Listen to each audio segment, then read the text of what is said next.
Meet the sheriffs. My name's Mr. Griggs. My colleague and I are enforcement agents. It's to do with a High Court order. They work for the High Court. And if it says you're owed money, it's their job to go and get it. I'm here for £6,072.18. They can demand payment on the spot. I'm here for the full balance. How are you going to pay it?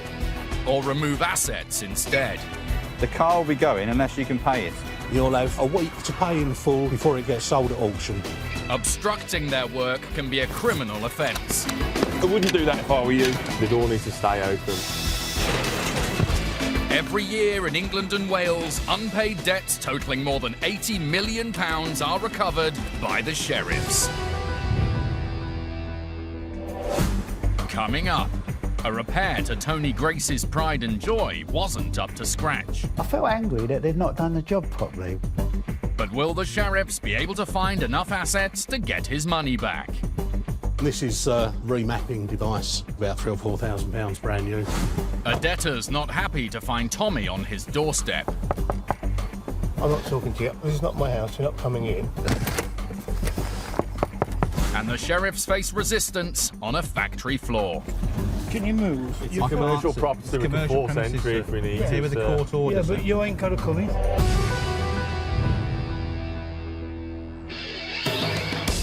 Enforcement agents Lawrence Griggs and Kev McNally are on the road. They're heading to Bishop Stortford in Hertfordshire with a writ against a car garage. There is no doubt that the motoring trade is a common cause of disputes, and as a result it provides a steady stream of work for the sheriffs. Today's debtor, though, is not the normal run-of-the-mill garage, and the vehicle at the centre of the dispute is no everyday car. We're going to see Porsche Dynamic Limited. The money they owe is £1,658, and the debt is relating to some work they did. It's actually for a gearbox gasket replacement. The claimant in the case is heating engineer Tony Grace, a lifelong Porsche enthusiast and the proud owner of a Dolphin Grey model. I've always had Porsches. I've always had a passion for them. I like the engine in the back and the sound of them. And they're not overstated, the Porsches. But the 966 Turbo, it's the best one out of all of them. It's such a fast car and good fun, you know. If you have a row with your missus or something, it's good to get in it and, you know, blow the cobwebs away. But even the finest engineering isn't without its flaws. And one day, Tony discovered his beloved car had sprung a leak in its gearbox. I noticed patches of oil on my drive, and I thought, oh, you know, I don't want to leave it because obviously it damaged the gearbox. So he looked around for a suitable specialist, and someone he knew recommended Porsche Dynamics Limited. When I first saw the garage, it seemed okay. I wasn't mad on the guy. He didn't seem as knowledgeable as other people that I've used, but you can be wrong on that, so I wouldn't hold that against him, you know. The man said the garage could fix the problem and charged Tony £700, but it didn't seem to make any difference. I kept taking it back and forward. I don't know whether they misdiagnosed it, but every time I got it back, it was leaking. So in the end, I took it to a garage. I got it up on the ramp, and when I looked, they'd used a sealant on it, and it was probably about 6 inches long, and I thought, you can't do that on a car like that. And that's not really going to stop a pressured leak on the oil.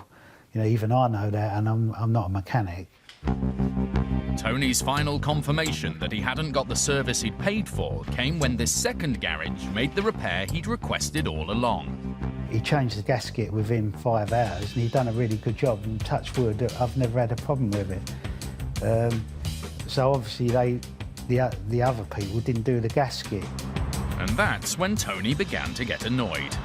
Because I had to take it somewhere else and pay again, I've sort of had to pay double, and I thought, well, that's not right. You know, if I pay for something, it's cost me 700 quid, and then I've got to pay again. I felt angry that they'd not done the job properly, really. Tony got in touch with Porsche Dynamics Limited to complain, and initially it sounded like they were keen to get the matter resolved. He said, oh yeah, we'll give you your money back. So he didn't argue at first, but this went on for weeks and weeks. In the end, I had no alternative to sort of take it further, but I gave him plenty of warning. I didn't really want to go down that road because I would have just preferred me like 700 back and go somewhere else. Tony took the company to court and won his case when they didn't offer a defence. They haven't paid, and now he's escalated the case to the sheriffs. Yeah, it's been over a year now, and the sheriffs are my last resort. If they don't get nowhere, I'll just have to accept it.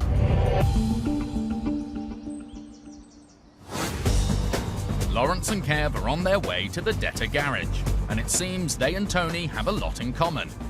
Rather than tactics, the top conversational topic is the finer points of Porsche. I had one a few years ago now. I had it for a long time, loved it. Never had any drama with it, did everything pretty well. It was a good car, enjoyed it. If I'd had the money, I would have had one when I was younger. I probably wouldn't now, to be honest. Getting to the time of life where I don't want to be getting down onto the level of a tea tray to get into my car. The sheriffs arrive at the industrial estate they're looking for, and the debtor company isn't hard to spot. There it is. Porsche was a bit of a giveaway. That's how I roll, like a ninja. The sheriffs head inside in search of £1,600. Morning. Are you the governor? No, I'm not. No. Oh, he's here. Morning, sir. My name's Mr. Grix. My colleague and I are enforcement agents. Right. We're here with a High Court writ of control against Porsche Dynamic Limited in favour of Mr. A.J. Grace. Right. We're ordered here today by the court to take control of goods to the value of £1,658.02 to clear this debt. The only way to prevent further action is to pay in full. At this point, the man asks our cameraman to leave, while the conversation continues inside. Do you know about this? The boss said he does, and that he'd sent the sheriffs an email. But a cheque would have been better. The sheriff's writ demands that they seek payment for Tony, and they plan to get it. But while the line of Porsches outside suggests that on the face of it, the business is doing well, it soon transpires that the situation might not be that simple. Well, we're chatting to the owner in there. He hasn't got the money to pay it, that's the problem. The money he's actually offering to pay right now is very minimal. The debtor says he's got plenty of work, but cash flow's a problem, and so he can only raise £400, with the remainder to be paid over a period of weeks. But to go on a payment arrangement, Lawrence wants at least half the debt cleared today, and he'd need to take control of goods on the premises as security. And that's where there's a problem. It seems Porsche Dynamics Limited has another unpaid debt, and a different enforcement agent has already called and had first dibs on everything here. They've actually listed and got an inventory of goods they've taken down into their possession. So we've got to find other assets that they haven't taken control of. So while the boss calls around to see if he can raise any more money, the sheriffs are on a treasure hunt for any assets that are left. Predictably, the cars are all owned by customers, so Lawrence and Kev are focusing on the garage equipment, and so far, it's hardly proving to be a goldmine. As of now, there's only one diagnostics bit of kit that's probably worth a couple of grand. We're just seeing what else there is. Most of the stuff's on finance as well, so he's getting the finance documentation together as well. We'll get a result of sorts on this job. It just depends what it is. The sheriffs pride themselves on being able to get money back for their clients, but in this case, it's going to be difficult. It soon becomes clear the boss can't raise any more money. The sheriffs have little option but to refuse his offer of £400 and remove anything they can find which hasn't already been bagged by the other enforcement agent. 45 minutes later, they're out the door, with goods in hand. This is the remapping device. So you can remap the engine's ECU to give better performance, better economy. I would guess about £3,000 or £4,000 brand new. This is a snap-on bit of diagnostic kit, and it basically communicates with the car's computer system to read faults, reset faults. Brand new, this would be probably about £3,000 or £4,000, but again, at auction, you'd probably get half of that. It may not be the crown jewels, but it should raise enough at auction to cover Porsche Dynamics' debt. That's if the man doesn't come up with the money first and within 7 days. I think he'll potentially buy it back. He'll try and get the money together to buy it back before it gets sold, hopefully. In fact, the boss never did make any payment at all, and his equipment has been listed for auction. The claimant, Tony Grace, should get his money back any day now, and is delighted to see the matter finally coming to an end. Yeah, good news. Probably with the money, I'll probably end up spending it on the dog. She's got a bad foot. It's nice to have it come to an end and put it to bed and then forget about it and move on. Life's for living. Porsche Dynamics Limited told us that after the gearbox continued to leak, they booked Mr. Grace's car in for another repair free of charge, but he cancelled the appointment. They say their director planned to defend the case, but missed the court hearing when a family member was seriously injured in an accident, and they say they are planning to appeal.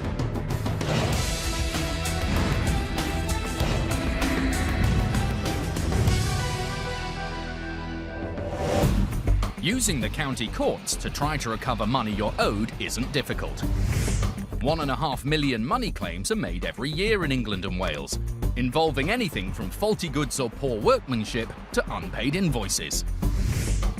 Claims can be filed by post or online for a small fee.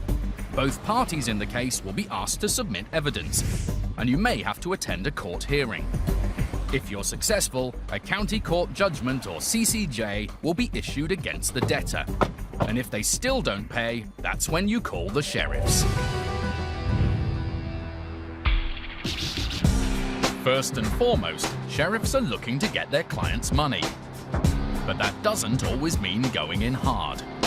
Sometimes it pays to play the long game and take a gentler approach. In the Midlands, enforcement agents Tommy Coyle and Craig Wild are on their way to a tricky assignment. Right, we're out early this morning, very early in fact. We're out on the outskirts of Oxford. We're going to go and make an early call today to hopefully catch a gentleman at home. It's a home address, and it's a lot of money. It's £14,000. The debtor is called Philip Blakeman, and he was taken to court by a friend who sold him his Land Rover for £10,000 over a year and a half ago. But after receiving the vehicle, Mr. Blakeman never paid for it. He didn't defend the case, and default judgment was made against him. The sheriffs are now here to collect £14,625, including costs and fees. The first thing they'll be looking for is that Land Rover. If the vehicle would cover the total value of the debt, there'd be no discussion. Vehicle will be gone, or we want full payment. But in this circumstance, it wouldn't cover the full debt, but it's sufficient still to remove if there's not going to be a substantial offer on the plate. But as they arrive at Mr. Blakeman's home, the sheriffs are dealt a blow. There's no cars at all on the driveway. There's nothing there, is there? Where's the Freelander? There's no sign of the Land Rover, or for that matter, any other vehicles.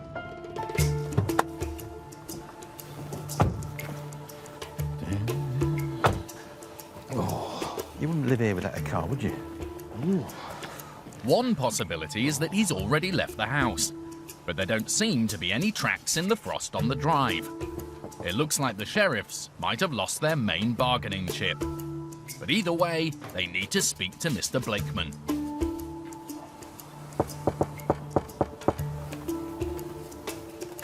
A light's on inside, but there's no answer at the door. Craig, meanwhile, discovers the garage is unlocked, meaning the sheriffs are legally allowed to enter. That's it, that's open. See if the car's in. Tommy sneaks a look for any sign of the Land Rover, but it's no joy. It's not there. And there's still no answer at the door. I think we've missed him, mate. It looks dead as a dodo. It's like a toilet. It's a bathroom like that. Bathroom light. And all it is a hallway light. I think he's gone. Because look, the car's in here either. Do you think a car's been there? I think, Craig, let's get back in the van. There is a chance Mr. Blakeman has popped out and could return with the car, so Tommy and Craig decide to wait in the van. But just as they're getting comfortable... Oh, there's someone in. I just seen him go past that window, big guy. So he's in. You just don't want to come to the door. It seems Mr. Blakeman was here all along. Let's go back and knock.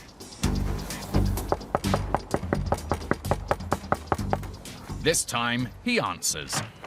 Hello there, is it Mr. Blakeman? Yeah, it's me.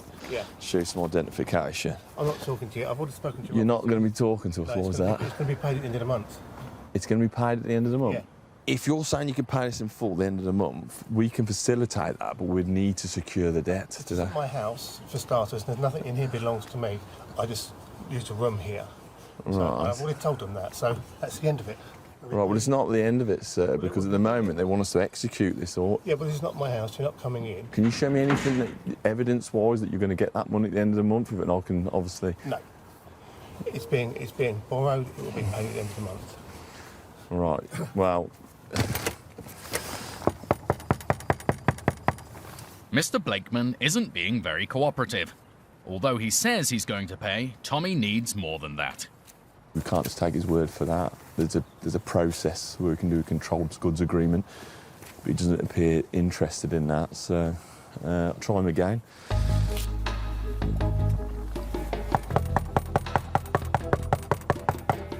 But there's still no answer. And Tommy knows they might have their work cut out. Our main lever here is the vehicle. That hence coming out early. As you see, no vehicle. The external assets we have in the garage are well insufficient. So if he's going to not cooperate at the moment, we're a little bit stuck.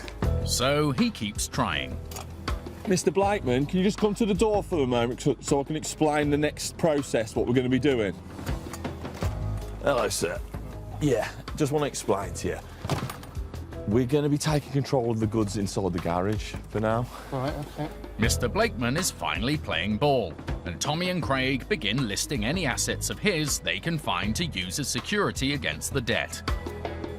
There's not much in the garage, but there is some expensive sports equipment, including top-of-the-range cricket kit. You got 3 Kookaburra Bats.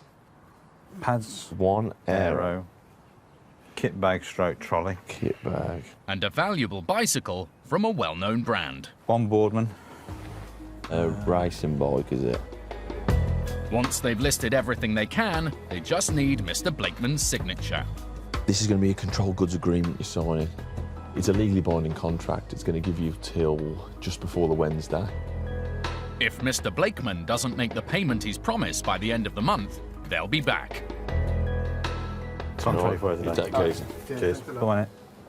The sheriffs don't like to walk away without payment, but sometimes they find it's better to cut a debtor a bit of slack. Bit of a difficult job, really, because the main lever we were going after was the vehicle. The vehicle wasn't present, so all we had to work off was trying to get in the house, and he was quite adamant, as you could see, not to let us in. He's got 3 cricket bats in there, expensive sort of kit bags and pads and gloves and a helmet. They are expensive, however, in comparison to the liability he owes, quite insignificant, but it does facilitate the situation for us to give him time to pay, which I think is what he wanted. But later, has more time solved the problem? The sheriffs return to visit Mr. Blakeman once again.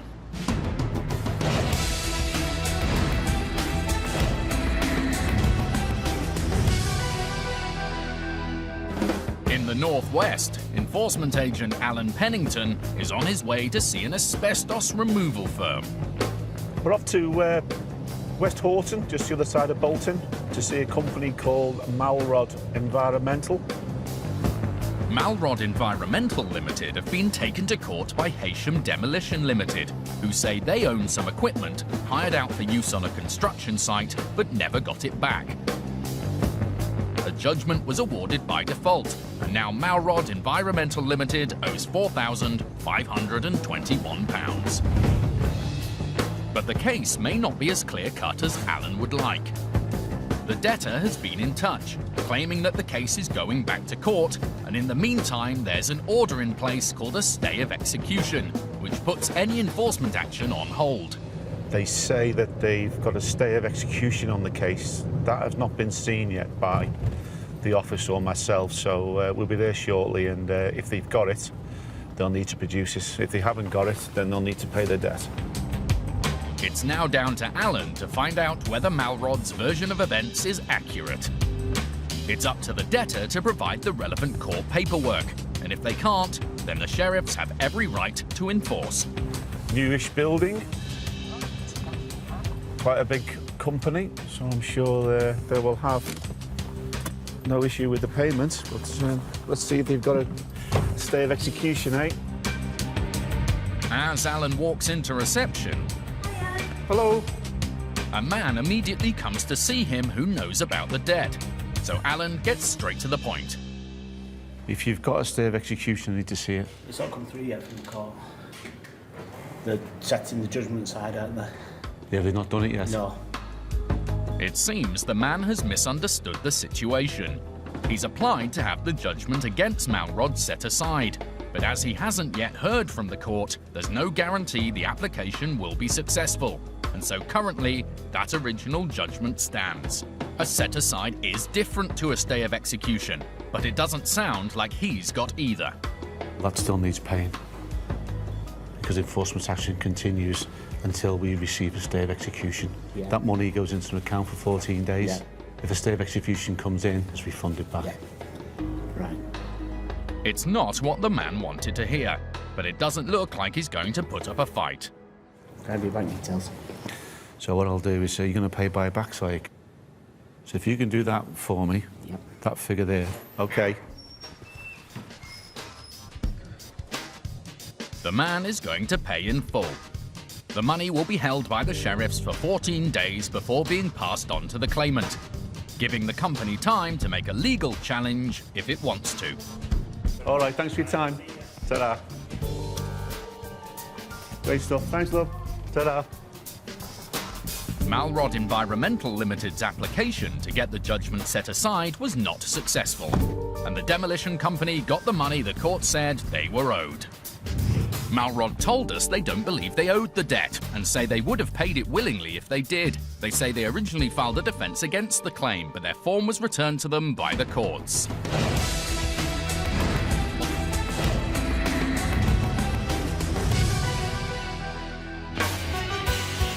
It's another early morning start for Tommy and Craig, who are on their way to see Philip Blakeman for a second time. He owes more than £14,000 after buying a Land Rover from a friend over 18 months ago, which he never paid for. On their last meeting, he promised the sheriffs he'd clear the debt within a week, but 3 weeks later, they're yet to receive any money. He's been in contact via text message with myself, initially saying he's going to be paying a few days later. That didn't come to fruition. There was another promise of payment, and it's not coming a week later. Hence, we're here early this morning to enforce. So far, the decision to give Mr. Blakeman more time hasn't paid off. Today, they could remove the goods from his garage, which they've already taken into control. But they're not worth that much, and Craig is still pinning his hopes on finding the Land Rover. We're primarily looking for this vehicle today, which has a lot more value in it. This time, they've come even earlier, in the hope of finding it on the drive. No, nothing there. But once again, they're disappointed. Can you believe it? Without the Land Rover to use as leverage, for a second time, they're going to have to rely on their powers of persuasion.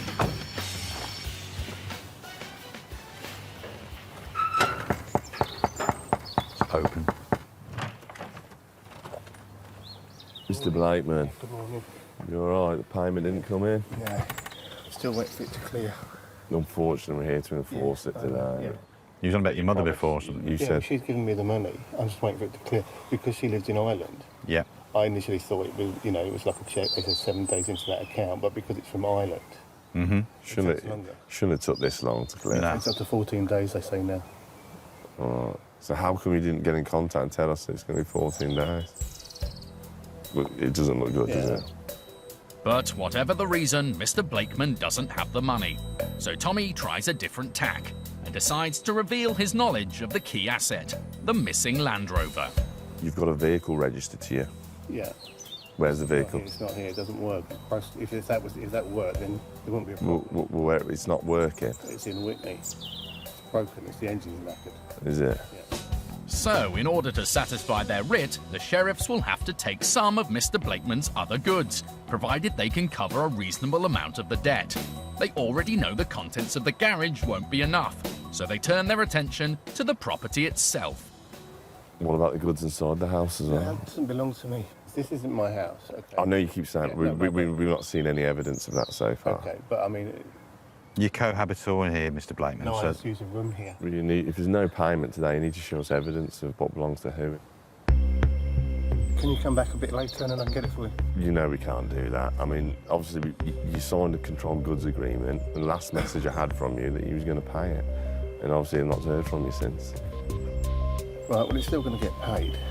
Mr. Blakeman goes inside to get evidence from his landlady to prove it's not his house and he doesn't own any of the contents. He soon returns with a bundle of paperwork. Scottish Power, that's fine. Santander, that's just this. Yeah, that's fine. that was the electric utility bill. Lovely. His story seems to be checking out. If he really can't pay now and his only assets are those in the garage, it might be best to give him a bit more time. If there are insufficient assets here, then we leave you a documentation today, which will give you 7 days to make the payments in full. But that deal's only on the table if the sheriffs can satisfy themselves he really doesn't own anything else. On that basis, Mr. Blakeman agrees to let Tommy inside to take a look at his room. When he returns, he explains what he's seen. She's just got a small room. Been slept in tonight? Been slept in. Okay. Unfortunately, I think it's a bit of we've done as much as we can today. That's all we can do, innit? End of. The sheriffs are going to have to call it quits for now. At this stage, I do actually believe everything he's saying. I think he has no money. And he is just staying in a room here as a friend. He said to me it's still going to get paid within 7 days. In fact, it takes nearly 3 weeks, but Mr. Blakeman did finally raise the money and paid £14,735 to clear his debt. The friend who sold him the Land Rover has finally got his money.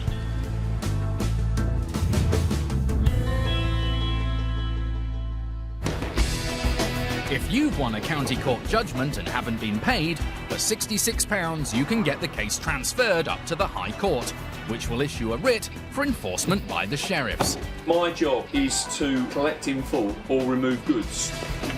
They've got special powers of entry. We don't have to take any notice of your security protocol, I'm afraid. And there's no limit on the size of the debts they can pursue. £1.6 million. If they're successful, they'll recover your money and costs from the debtor, You got the cash now then? as well as their own fees, which are set by the government. She's paid, the judgment is settled. Thank you very much. If the sheriffs can't get your money, they'll ask you to pay a fee of £75 plus VAT. It's mid-morning, and Tommy and Craig are on the outskirts of Birmingham. They're looking for a man who runs a sandwich business and who owes thousands of pounds to a former worker. We're off to go and see Mr. Trevor Johnston. He trades as TJ's Sandwiches. This one's an employment tribunal case, so it's clearly a dispute between employer and employee.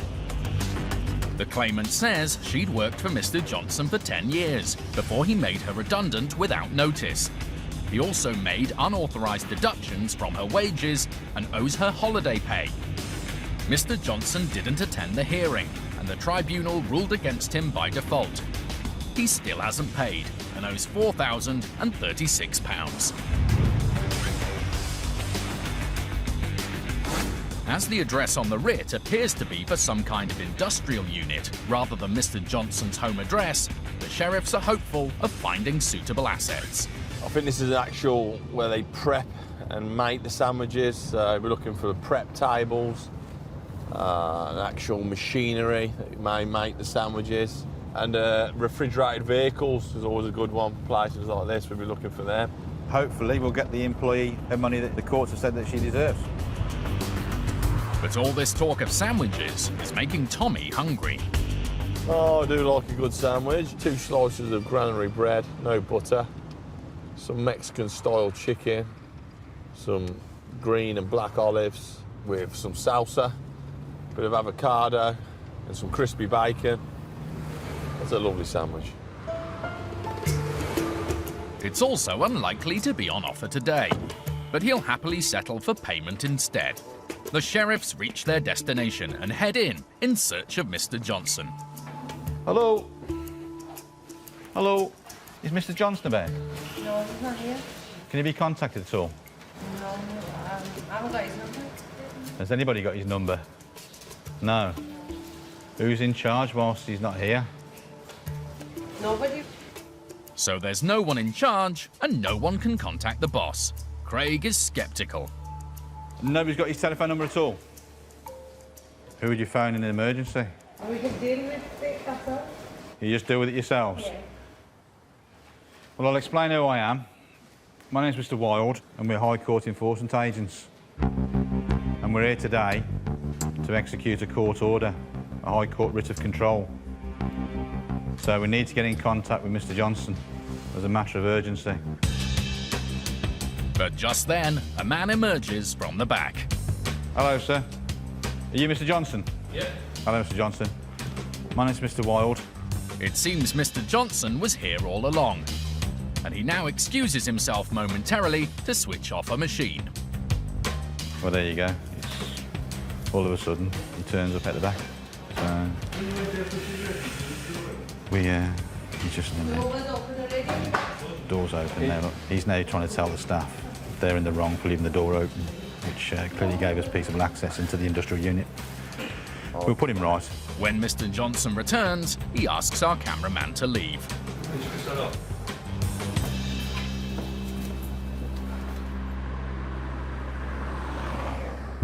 Inside, Tommy and Craig explain they're here on behalf of his former employee, and their writ empowers them to collect just over £4,000. Otherwise, they'll have to remove goods to cover the value instead. Thankfully, Mr. Johnson knows all about the debt, and the sheriffs are spared the task of working out whether any of the vehicles outside belong to him, or weighing up the auction value of a whole lot of lettuce and bread rolls. He agrees to pay, and half an hour later, Tommy and Craig are leaving, slightly surprised about how straightforward it was, considering the reception they got when they arrived. We've gained peaceable access, met the workers who initially said that our guy wasn't there. A bit like the Scarlet Pimpernel, he appeared from the back. His wife was actually in the office at the front of the building, so explained the situation, and ultimately we got paid in full. Normally, that would be the end of the matter, but in this case, today's enforcement is only half the story. The debt itself was an employment tribunal case. It appears to be one of two employees. He's expecting another one to come through quite quickly. So Tommy explained to him if he can get that resolved before we turn up, it's going to be more financially viable for him to do that. Following the sheriff's visit, Mr. Johnson also paid the second tribunal award, meaning that both of his former employees have now got the money the employment tribunals said they were owed.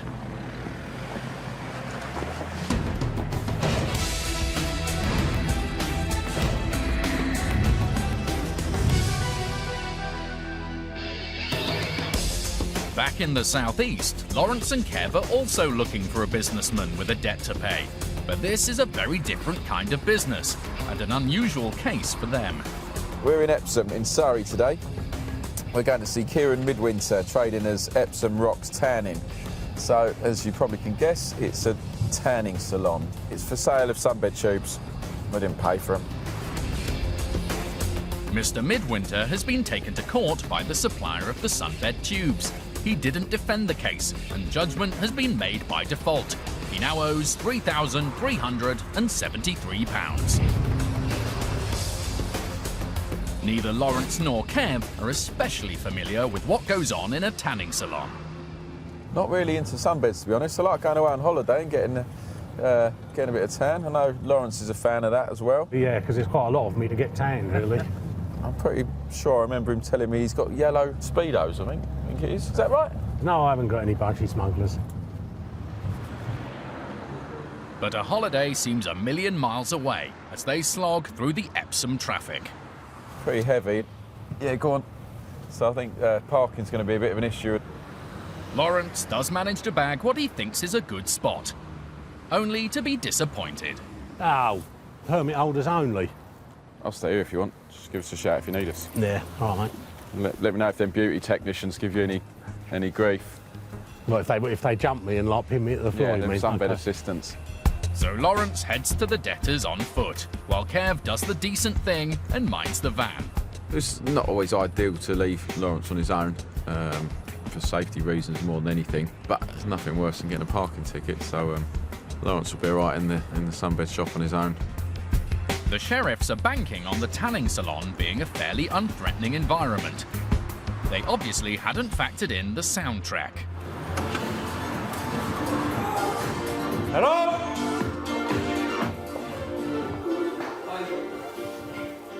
Hello, sir. I'm looking for Kieran Midwinter. Would that be yourself, sir? It is indeed the man named on the High Court writ. Lawrence tells him he's got an unpaid debt and that he's here to collect. That's better. Here today to take control of goods to the value of £3,373.41. The only way to prevent further action is to pay in full, sir. OK. What's this for, though? Overdue invoices. OK.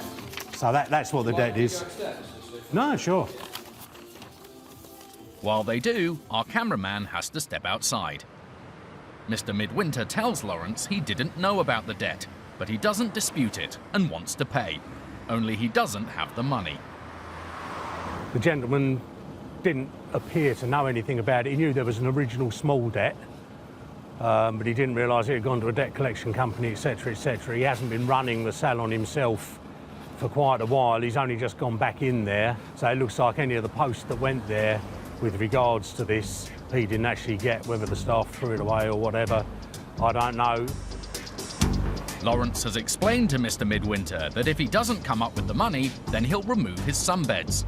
And soon the pair agree to a creative solution to the problem, as a slightly bemused Kev explains from the comfort of the van.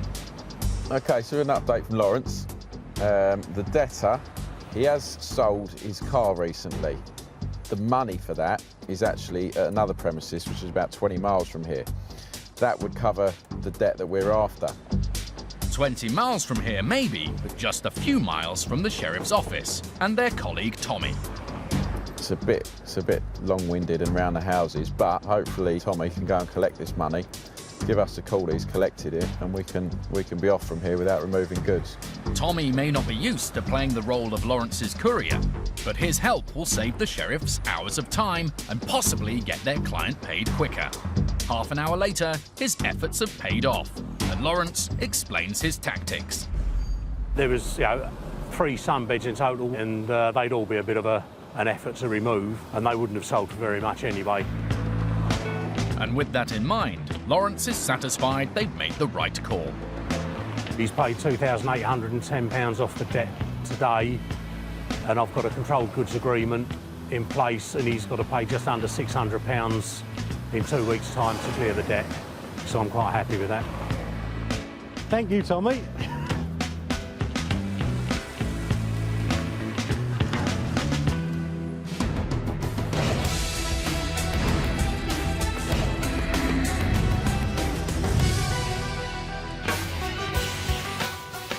Today, enforcement agents Tommy and Craig have been working in the Midlands, and in the middle of the afternoon, their third call of the day leads them into the city.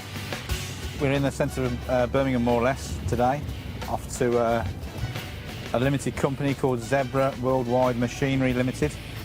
It's run by a Simon Graham Wintermore. We believe it's in relation to a machine that he supplied.